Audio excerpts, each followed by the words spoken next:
sagantaa VOA afaan Oromoo. Attamoltan kabajamtoota hordoftoota keenya kun Washington DC irraa kallattiin kadarbu sagantaa afaan Oromooti. Wixata sadaasa 10 bara 2021 akka lakkoofsa Itoophiyaatti immoo sadaasa 1 bara 2014 keessummeessituun keessanarraa Antuu Jibee Horaati. Namoo daandii gabaasaalee keenya nuuf gulaalaa produuseriin keenya Nugusuu Taammireeti. Daawwattoota keenya sababa rakkoo teeknikaatiin guyyaa har'aa akka dabarsuuf jenne oduu hin qabaannu nu of kalchaa jennaa amma gara gabaasaalee keenyatti aanutti ceena.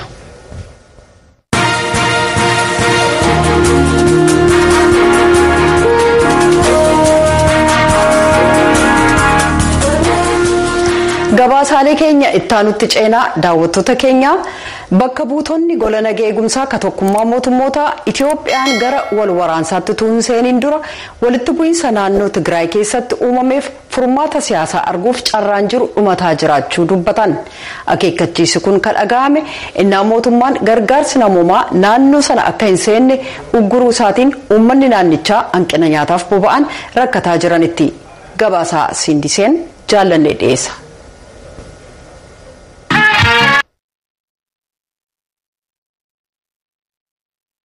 Magaala bulchiisa naannoo Tigraay kataate Maqalee keessatti jiraattonni akka jedhanitti buufanni boba'aa irraa argatan hundumtuu cufaa waan nyaatamus dhumaa fi gatiin ittiin nyaata bitatan namoota harka caalaaf kan danda'amu hin taane.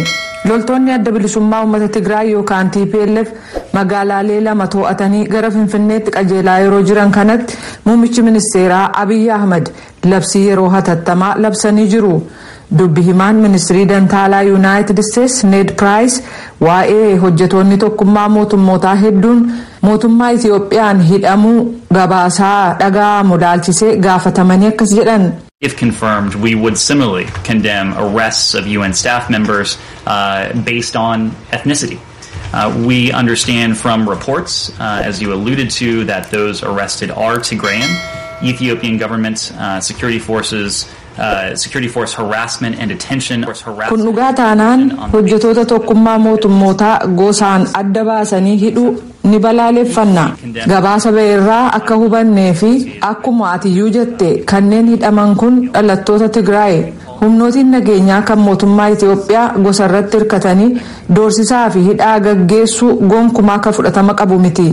Gama kaaniin kan haaloo ba'uuf jecha tarkaanfii TPLF fudhatus qixxee balaaleffanna. Gamni hundinuu gocha akkasii dhaabanii mirga namoomaa fi seeraaf buluu akka kabajan gaafannaa jedhan Ned Price. Jilli addaa kan United States Jeffrey Feltman ammayyuu Finfinnee keessa jiru ka jedhan Ned Price gaanfaa Afrikaatti bakka bu'aan sadarkaa olaanaa ka gamtaa Afrikaa ka ta'an Olusegun Obasanjo yaalii gochaa jiran United States ni deeggartii jedhaniiru.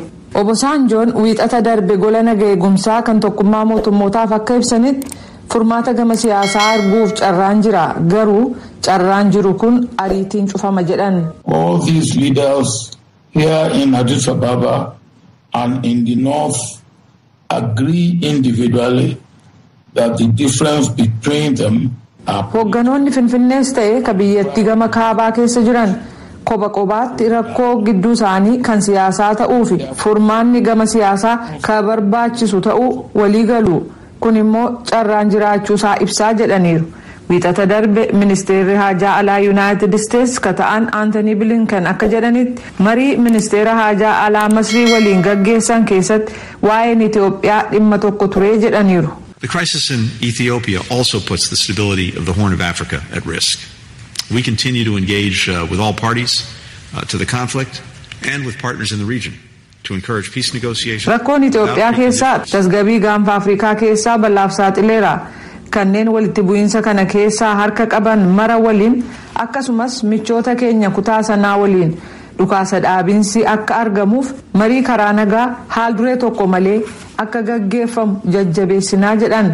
Dilbata darbe hoogganaan amantii kaatolikii Pope Francis Itoophiyaa keessatti mariin karaa nagaan gaggeeffamu akka caalee mul'atuuf kadhatanii turan. Seguo con preoccupazione I follow with concern the news coming from the Horn of Africa, in particular from Ethiopia, affected by a conflict that has been going Oduu gaanfa Afrikaa irraa dhufu yaaddoodhaan hordofa.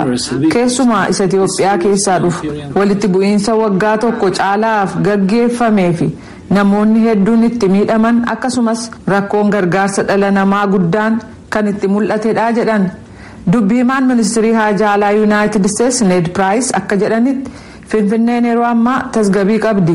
Lammiiwwan United States kanneen Itoophiyaa keessaa ba'uu fedhan balalii idilee jiruun ba'uu ni danda'u. Kanneen maallaqa ittiin ba'an hin qabne immoo ministiriin dantaa alaa kan United States ni gargaara jedhaniiru.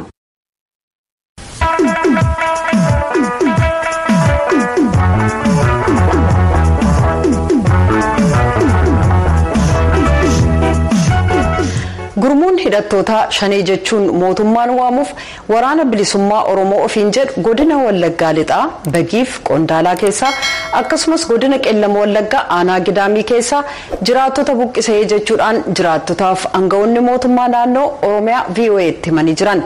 Hidhattoonni kanneen jiraattota buqqisan namoota nagaa ajjeesanii jedhu kanneen yaada isaanii kennan immoo gama hidhattootaan himatamaniif deebii hanga ammaatti kennamee hin jiru.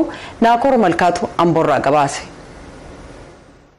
Naannoo Oromiyaa godina Wallagga lixaa aanaa Beegii keessa akka jiraataa turan namni dubbataniif maqaan isaanii akka hin caqasamne barbaadan shanee yookaan hidhattootni waraana bilisummaa Oromoo yookaan WBO jedhanii of waaman manaaf jireenya isaanii irraa isaan buqqisu sagalee Ameerikaatti dubbatanii jiru. Haleellaa hidhattootni kunneen raawwataniin lubbuun namaas badeera jechuun dubbatanii jiru. Humna mootummaan shanee jedhee waamuu fi isaan immoo abaa'oo shanee abaa'oo jedhanii waamanidha.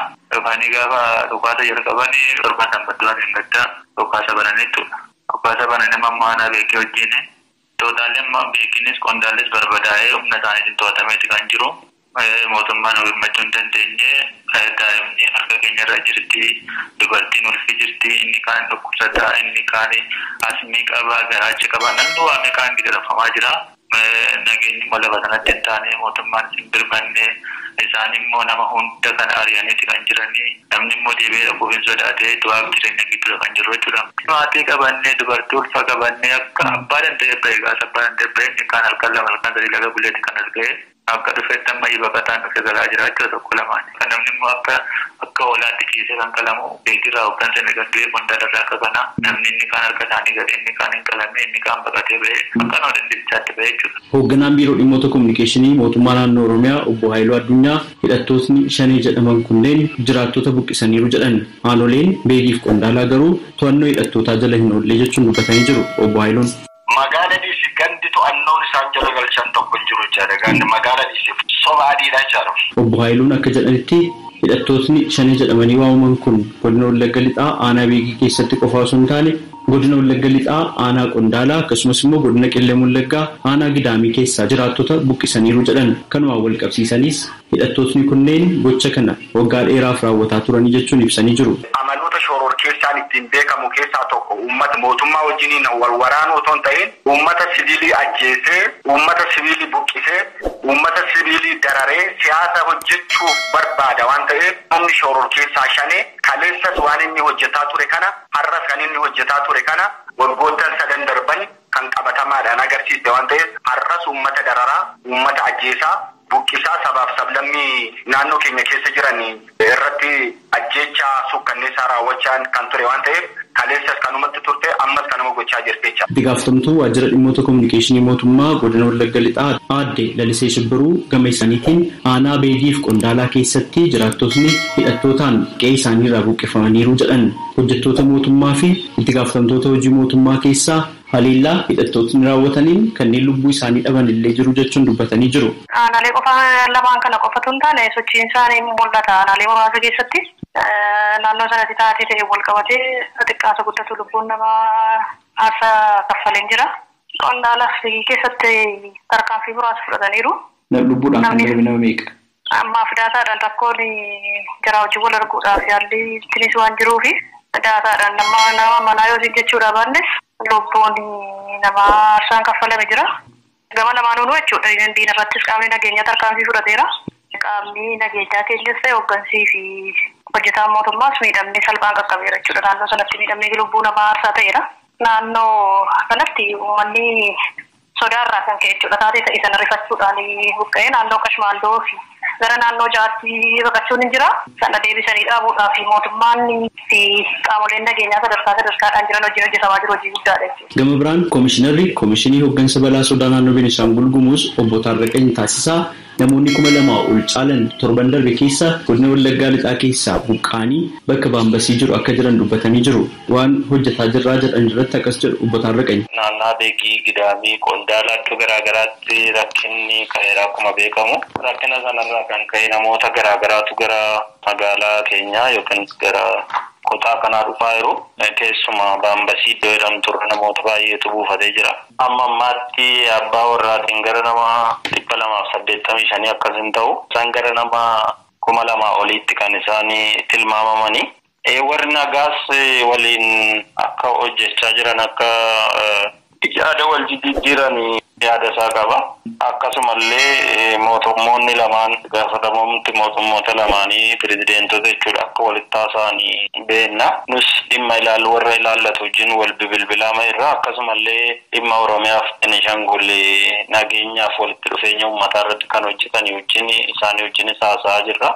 Namoonni buqqa'anii dhufan kun akkamitti gargaarsa argatanii rakkina dabalataa keessa kan galleef isaaniin gargaarre gara qe'ee isaaniitti deebisuu dandeenya isa irratti ammaaf hojjetamaa kan jiru. Beegiitii buqqifamanii Baambasii keessa akka jiran namoota dubbatan keessaa akka deeggarsi isaaniif taasifamu kan gaafatan. Balaa konkolaataa lamaa waan jirruuf balaarra bu'aa waan jirruuf dhimma kana mootummaan nu birmatee nageenya keenya nu eegee baay'ee nageenya biyyaa eeguun nageenya lammii lubbuu biyyaa eeguun dirqama mootummaa. Kanaaf immoo mootummaan dirqama isaa ba'ee namni kun immoo waan isaarra barbaachisu ba'uun dirqama keenya.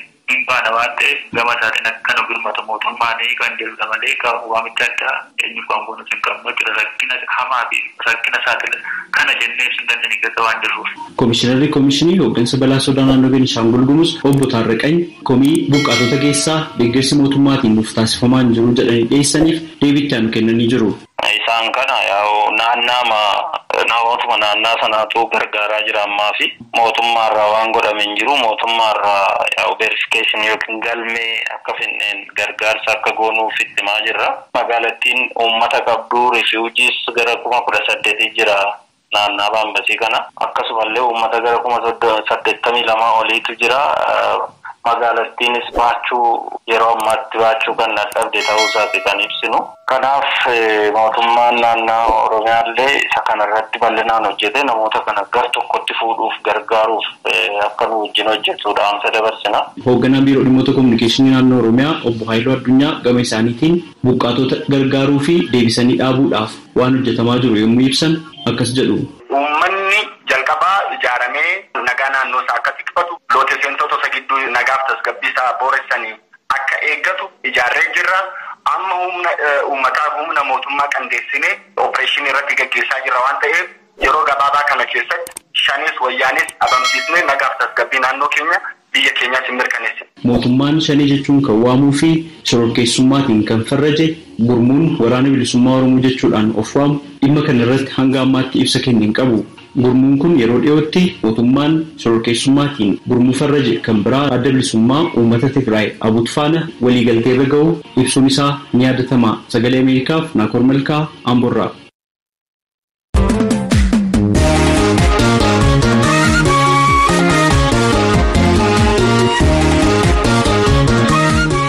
Hordoftoota keenya sagantaan keenya televiziyoona Itiyoosaat dabalee raadiyoo irratti illee nu caqasuu dandeessan. Feesbuukii keenya voa.afaan-oromoo.com irratti illee nu argattu.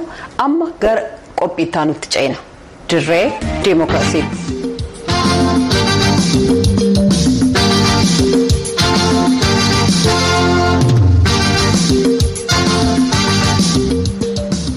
Paartiin biyya bulchuu kan Afrikaa kibbaa The African National Congress filannoo bulchiinsa magaalaa geggeeffameen seenaa keessatti injifatamuu guddaatu isa quunname. Lammiiwwaniif xiinxaltoonni akka jedhanitti ba'ii waadaa waggootaaf seename hin guutamin hafeef tajaajila dadhabaati jedha gabaasii Linda Gifrash Johannesburg irraa ergame kunoo. Johannes Turner mootummaa Afrikaa kibbaa biraa waggoota 25f mana jireenyaa haaraa eeggataa turan. Yeroo sana keessatti haadha warraa fi ijoollee isaanii lama mana haaraatti dabarsuuf waadaa seename guutamuu hin dandeenye jedhu. Bakka sana paartiin biyya bulchu ANC'n manneen jireenyaa gamtaan keessa jiraatan tajaajilawwan biroo waliin akka danqamu taasisee jedhu. Kanaaf jecha ka biyyattii sirna apartheid jala walaboomse filannoo bulchiinsa magaalaa ka torban darbeef ANC'n sagalee irra jireessa argachuu kan dhabeef jedhu Turner. That's how we live here in this place in Kliptown. No, we suffer through the empty promises. Bakka Kliptown jedhamu keessa akkaataa nuti itti jiraannu kana waadaa duwwaa utuun guutamin hafeen rakkataa jirra. Waa'ee malaammaltummaaf kan kana fakkaatu dubbachuu dandeenya. Rakkootu jira. Hin ta'u paartii malaammaltummaan guutameef sagalee kennuu hin dandeessu jedhan. Kun ergaa ajaa'ibaa lammiiwwan Afrikaa kibbaa torban darbe ANC'f erganii. Paartichi erga bara 1994 aangootti dhufee as sagalee uummataa 100 walakkaadhaa gad inni argatu kun isa jalqabaati. Ba'iin filannoo kanaa kan mul'isu lakkoofsi namoota hojii dhabanii akkaan heddummachuuf qorannaan biyyoolessaa akka mul'isutti doolaarri miliyoonaan lakkaa'amu kaazinaa mootummaa keessaa saamamuu isaati. Pireezidaanti Cyril Ramaphosa malaammaltummaa dhabamsiisuuf waadaa seenan garuu paartileen mormitootaa haaraan kan akka Action SA akka jedhanitti jijjiirama guddaatu barbaachisa. Herman Mashbaa hoogganaa paartii Action SA jedhamuuti. We've got to get rid of all ANC cadres in senior positions in government. Dabballeewwan ANC mara kanneen aangoo mootummaa keessa jiran achi keessaa baasuu qabna. Lammiiwwan Afrikaa kibbaa gurraacha adii afeerra. Namoonni ogummaa qaban mootummaa akka hoogganan haa goonu. Kanneen maallaqa uummataa mancaasan to'annaa jala ooluu isaanii mirkaneessuu qabna jedhan. Action SA magaalaa Johannesburg dabalatee bulchiisaawwan magaalaalee hedduu keessatti barcuma 17 qabaachuudhaan paartii guddicha sadaffaa ta'ee sagalee irra jireessa argatee jira. Paartileen mormituu cimoo ta'an kan akka Democratic Alliance fi Economic Freedom Fighters jedhaman illee akka abdatan ta'uu baatuyyuu guutuu biyyattii keessaa sagalee hedduu argataniiru. Madaalliin siyaasaa kallattii isa kamirrayyuu hin deemne. Paartiin kamiyyuu Johannesburgin dabalatee bulchiisaawwan magaalaa 66 keessatti mootummaa gamtaa hundeessuu ka dandeessisu sagalee irra jireessan arganne. Ronald Henwood University Pretoriaatti hayyuu saayinsii siyaasaati. Unfortunately, what we've seen in South Africa up to now is coalition governments. Akka carraa ta'ee Afrikaa kibbaa keessatti hanga ammaa mootummoonni waloon hundeeffaman kan nuti argine hooggantoota siyaasaa namoota dhuunfaa yookaan fedhii hayyootaa irratti kan xiyyeeffatanidha. Mootummaa gamtaan uumame kan safuu imaammata irratti fuulleffateef uummataaf tajaajilu hin argine jedhan. Gamtaa uumuun mootummaa naannoof gara fuula duraatti kan mudatu rakkoo tokkicha miti. Yeroo tokko hundeeffamee jennaan siyaasa keessatti amantaa uummataa attamiin akka horatan baruu qabu. 160 kan ta'an namoonni sagalee kennan filannoo dhiyeenyaaf kan galmeeffaman yoo ta'u kanneen keessaa 145 qofaatu sagalee kennan. Henwood akka jedhanitti kun kan mul'isu namoonni ba'anii sagalee kennuu dhabuun abdii kutachuu isaaniiti. It is probably time that in South Africa the basic question. Tarii Afrikaa kibbaa keessatti yeroo itti gaaffileen bu'uuraa yookaan gaaffileen ammas gaafataman kanneen kunis hawaasa akkamii keessa jiraachuu barbaadda ka jedhu yoo siyaasa keessatti hirmaatta ta'e mootummaa akkamii ta'uu barbaadda murtii murteessuuf filannoo kee beeksisuuf sanammoo galmaan ga'uuf wareegamanii baastaa gaaffilee jedhamtu ka'uu malu jedhan. ANC'n komii uummataa sirriitti dhaggeeffate hojii fooyya'aa hojjechuuf murannoo qabaachuu beeksise. Gama biraan paartileen mormituu deeggarsatti dabalaa ni arganna jedhanii abdatu. Filannoo guutuu biyyaa utuu gaggeeffamin dura ofii isaanii ga'oo ta'uu isaanii mirkaneessuuf waggaa 3 qabu.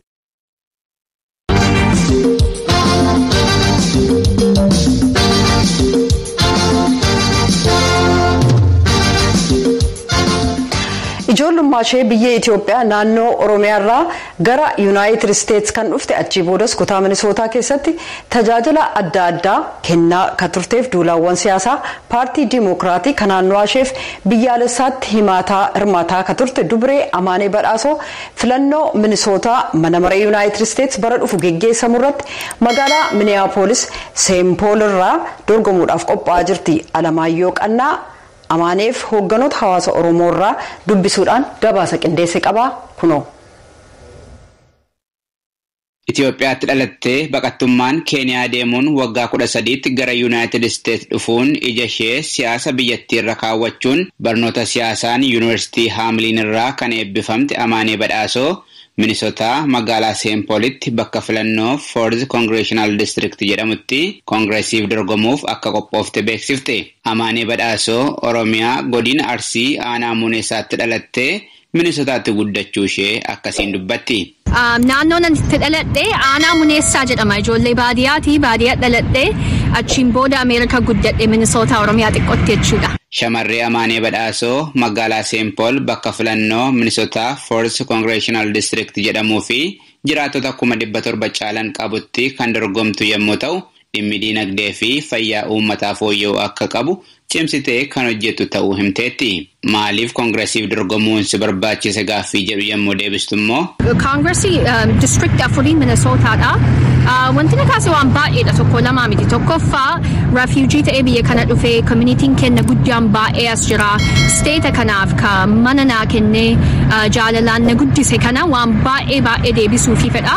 Suni across the state organize godhee beekaa uummata kakaasu akka waan nuti jaalannu waa'ee dinagdee, waa'ee health care namnummaan jiru nagaa akka jiraatuuf waan dalagaa tureef waggaa 10 olitti communitiin kun representationii nama waa'ee uummata keenya baay'ee miidhaaru, uummata keenya districtii 4 jiruuf state kanaaf biyya kana keessa jiru waan adda addaatti ni miidhaara. Waa'ee health care namni baay'ee health care qabu, namni baay'ee nama baay'ee rakkachaa jira. Maaliifi COVID-19 uummata keenya baay'ee miidheera. So sanuma hundaa ilaaleetiin sa'aatii kanatti yeroo kanatti uummanni keenya representationii nama uummata jaalatu, nama uummataaf dalaguu fedhu, nama rakkoolee sanniiniin akkamitti deebii akka argatu irratti dalagu waan barbaachisuuf. Duulana filadhaa yeroo ammaa geggeessaa jirtuun dhimmoota dhiibbaa jijjiirama qilleensaa, walqixxummaa sanyii fi haqummaa diinagdee irratti xiyyeeffachuun akka hojjettu kan beeksifte Amaaneen bakka itti dorgomaa jirtu deeggarsa qaamolee hawaasaa garaagaraa irraa argachaa jirti. Amaaneen ajandaa gurguddaa 3 qabattee duulana filadhaa geggeessaa kan jirtu yommuu ta'u, isaanis namni hunduu tajaajila fayyaa argachuu akka qabu, rakkoo diinagdee uummataa furuu fi sanyummaa caasaa siyaasaa biyyattii keessa jiru irratti qabsaa'uu akka ta'e dubbatti. So ajandaan kiyya 3 priority kan jedhamu namni hundinuu health care kennuufii qabna.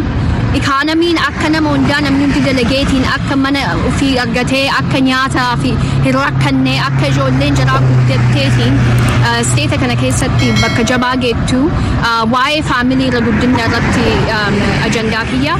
Itti aanee racial justice namooleen biyya kana keessa jiraatu, namooleen nu fakkaatu, especially namoolee African American sistema ka uummata keenya uummata African American sanaan dura waggaa 300 waliin miidhaa ture sistema san jijjiiruu akka uummata hundaaf nama African American taate, nama Oromoo taate, nama Itoophiyaa taate, nama Eritiriyaa taate, nama Maangii taate, nama Keeranii taate, abbaa fedhes ta'u nuti akka uummata Ameerikaatitti akka uummata Minnesotaatitti nuti hundinuu ajandaa 3 kanneen fuunee economy, racial justice, environmentii kenna guddifnee, educationii kenna investii itti goonee akka fuuldura deemnu akka society baay'ee uummata ofii jabeessu taanu sanirratti ajandaan keenya. Waldaa hawaasa Oromoo Minnesotaa keessaa kan hojjetan obbo Girmaa Hasan akka himanitti immoo Amaaneen hawaasa Minnesotaa jiraatu kana keessatti hojiilee dargaggoota jajjabeessan hojjechaa turte.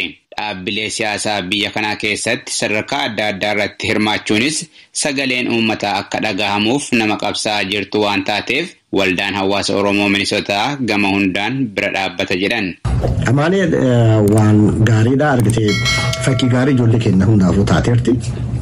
Nama fakkii gaarii ijoollee keenya hundaaf ta'e kana gargaaruun akka Oromootti baay'ee barbaachisaadha. Waldaan hawaasa Oromoo Minnesotaa yoomillee isii dhaabbata waldaa isiiti mana isii lammataati jennee yaadna. Yeroo hundaa waan barbaachisaa ta'e yoo jenne galmi keenya banaadha isiif. Amaanee Badhaasoo yeroo ammaa kana koomishinii mirga namoomaa fi haqa diinagdee magaalaa St. Paul keessaa hojjechaa kan jirtu yommuu ta'u, kanaan duras waldaa qorannoo Oromoo Oosaa dabalatee waldaalee dargaggoota Oromoo idil addunyaa fi kanneen biroo keessatti hirmaannaa fi hooggantummaan tajaajilaa turteetti. Koongireesii Ameerikaatti bakka buutuu naannichaa ta'uun bara 2001 irraa jalqabdee tajaajilaa kan jirtu dubartii ganna 67 Beetii Makalam jedhamtu waliin kutaa filannoo Koongireesii afuriitti dorgommii cimaatu amaanii eeggata. Gabaasa sagalee Ameerikaaf qindaa'eef Alamaayyoo Qannaa, Minneapolis, Minnesota.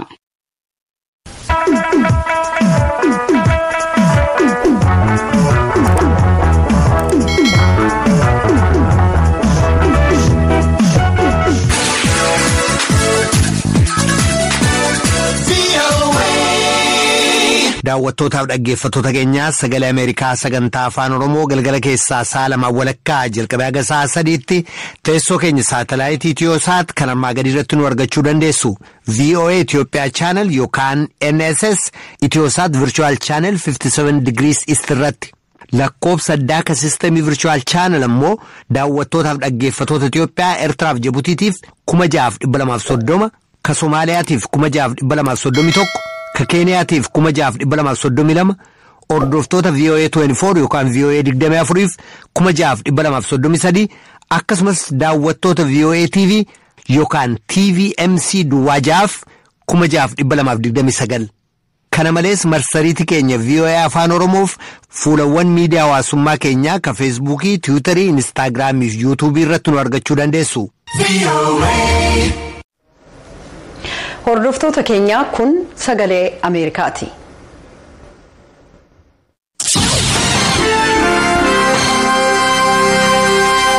Kanatti aansinee ibsa gulaalaa kan imaammata Yuunaayitid Isteetsi calaqqisu isiniif dhiyeessina. Dhaabbata misooma sadarkaa addunyaa kan Yuunaayitid Isteetsi yookaan USAID'f bulchituu kataan Samantaa Paawer dhiyeenya kana akka jedhanitti ardii Afrikaa keessatti sagantaa daldalaa fi investimentii haaraan labsamuuf jira. Sagantaan kun daldalaa fi investimentii gamlameenii jechuun biyyootii Afrikaa fi Yuunaayitid Isteetsi gidduu akkasumas ka biyyoota Afrikaa walii isaanii gidduu babal'isuun guddisaa jedhaniiru. Maallaqni addunyaarraa dinagdee guddataa jiruuf barbaachisu dhibba keessaa harki 90 dhaabbatoota dhuunfaarraa kan argamu malee dhaabbatoota uummataaf investimentii irraa miti jedhan Samantaa Paawer. Along with our tremendous USAID staff, especially the beating heart of our mission. Daldaltootaaf investoroota kan naannoof kan sadarkaa addunyaatu hegeree waariinsa qabuu fi walaba ta'e kan lammiiwwan Afrikaa yeroo dheeraaf yaadaa turan akka argatan gargaaruu jedhan. Sagantaa haaraan daldalaa fi investimentii Afrikaaf ba'e kun dubartootaaf dargaggoota jajjabeessuuf carraa duraa ka kennu yoo ta'u dhiibbaa jijjiiramni qilleensaa geessisu hanqisuuf yookaan biyyoonni weerara dhukkuba COVID-19f deebii barbaachisu akka kennaniif gargaara. Sagantaa haaraan kun Afrikaa badhaate argamsiisuuf yaada bal'aa jiru keessaa tokko. Bara 2019 jechuun waggaa 2 dura Afrikaa badhaate argamsiisuuf sagantaa labsameen Yuunaayitid Isteetsi biyyoota Afrikaa 45 keessatti waliigaltee 800 caalaa tolfatteen gargaaraa turteetti. Gara biyya alaatti kan ergamanii fi investimentii doolaara biliyoona 50tti shalagamu Ameerikaan ka gargaarte yoo ta'u carraa hojii 1,000 uumuun ishee ibsamee jira. Samantaa Paawer akka jedhanitti bulchiinsi Baayiden Haaris Afrikaa irraa amantaa gadi fagoo qaba. Kana malees qooda uummata Afrikaa irraa amantii jabaa qabna jechuu isaanii tuquudhaan gulaalaan har'aa yaada isaa xumura.